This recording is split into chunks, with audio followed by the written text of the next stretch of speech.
Universal Radio.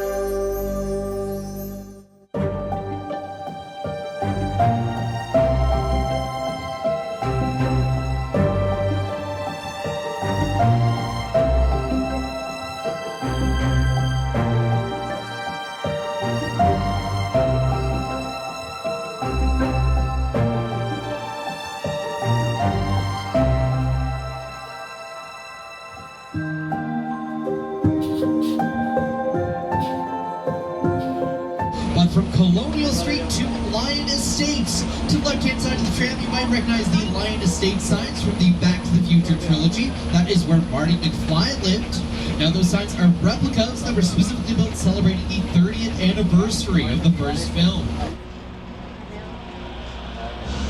Now coming up on the right-hand side of the tram is a home that has been an iconic part of the studio tour since its creation in 1964. This home to the right-hand side of the tram is Norman Bates' house from Alfred Hitchcock's Psycho.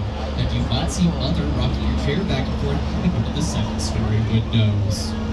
In addition, coming up in front of the tram is our official scale replica of one of LA's most iconic landmarks, the Hollywood sign.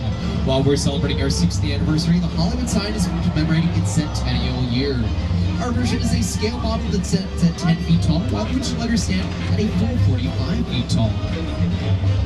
Now, for the first few decades of the studio tour, one of our hallmarks was a visit to Broad Plaza, where guests disembarked for once-in-a-lifetime photos and to interact with characters, vehicles, and props from their favorite productions. Folks, this is a limited stop. When you are ready to continue your tour, simply follow the signs. However, you will be boarding a different tram with a brand new studio guide, so be sure to gather all your first belongings and your 3D glasses. You will need them when you resume the tour.